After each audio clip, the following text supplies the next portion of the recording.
So allies of the DP had hinted at the possibility of going to court. Later on, they changed their mind because this new law seemed like it would favor them to some extent. So later on in our broadcast, we'll be filling you in with what legal minds are saying about this new law. Are we likely to see some sanctions immediately? Are we likely to see sanctions moving forward? They'll be helping us. We'll get them for you so that at the end of the day, we help you make proper decisions as it comes to electing leaders. Now, of course, the third and arguably the most important segment of this law is about the distribution of political parties' fund. This is actually one of the biggest bones of contention that came out of the NASA coalition in 2013. It brought a lot of trust issues in our political sphere, as it were, because we could hear murmurs and rumors surrounding the distribution of that monies that come from the political parties fund at the end of every election to help in the running of the parties. And coalition partners of NASA, by coalition partners here we mean WIPA, we mean ANC and Ford Kenya then, say that they were not given their requisite share of the monies that came out of the political parties fund. But on the flip side, if you speak with the ODM, which of course was the largest party inside that coalition, they'll tell you that they could not share the money because all of us in the country understand that the first presidential election of August of 2017 was nullified, and the monies could not be shared based on the results of that election. So it had to go back to the political money. Some money was released, but as it were until now, some of the other coalition members of NASA then were not given what they describe as rightfully theirs. And we understand that these are some of the issues that were boiling up on the underbelly of NASA, and that is some of the reasons why there have been a lot of mistrust in the political environment in our country. And what does the new law say to cure that? It says that 70% of the money to come from the political parties' funds is supposed to be split among parties proportionately by reference of total number of votes secured by each political party in the preceding general election. We understand now that this will start applying after this particular election, and this is just a clear way of distributing the money so that at the end of the election, at the end of the pre-election coalition agreements, we do not have bickering as we witnessed in the 2013 and in the 2017 elections. Then the remainder of that money, which is 30,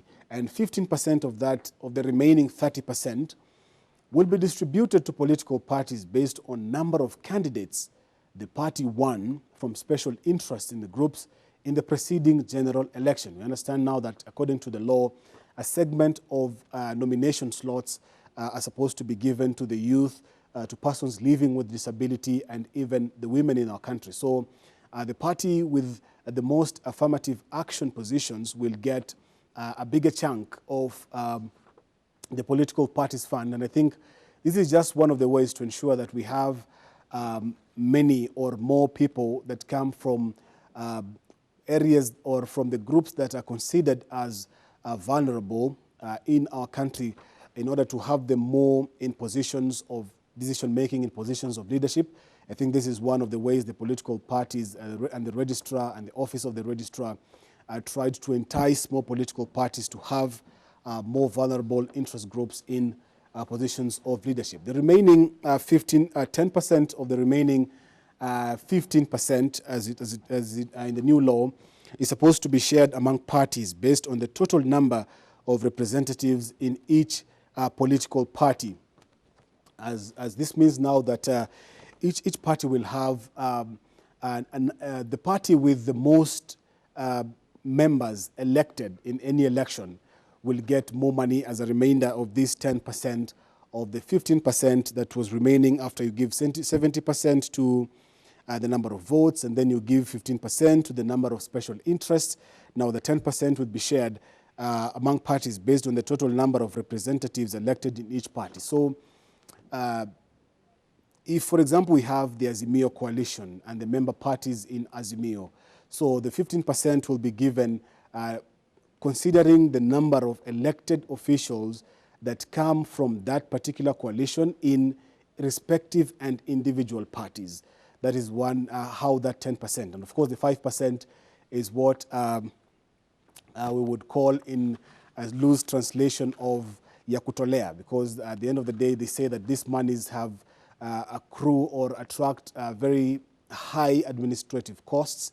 So they say that 5%, the remaining 5% of the political parties fund will be used, of course, to ensure that they regulate and in the administration of this money. So that is basically, in a nutshell, in a very simplified way, what is contained in the new political parties law that was signed on Wednesday by President Uhuru Kenyatta, that caused a lot of heated debate, not only at the National Assembly, where we saw it was literally blood, sweat, and tears affair in the August House, but in the Senate it was a little bit calm, but it also, to some extent, raised a lot of heated debate, especially when it comes to the legality of some of the clauses that are in this new law. But at the end of the day, senators allied to Raila Odinga and President Uhuru Kenyatta under the Azimio tag carried the day. They defeated those allied to the UDA, that is the Kenya Kwanza Alliance of Deputy President William Ruto, ANC Party Leader Musalia Mudavadi, and Ford Kenya Party Leader Moses Wetangula. And of course, it was signed on Wednesday by President Uhuru Kenyatta. As we understand it, it's supposed to have taken effect already because it's an active law in the country, and we'll try to look at the repercussions and how politicians are supposed to carry themselves from now as we continue and wedge on into August. We have about 190-something days to the election. It's a political active season in our country, in as much as the Independent Electoral and Boundaries Commission gave the timelines as to when campaigns ought to start. We're seeing a lot of campaigning activity in our country. When you ask them, they will tell you they're just popularizing their parties and they have not actually started campaigns. So we have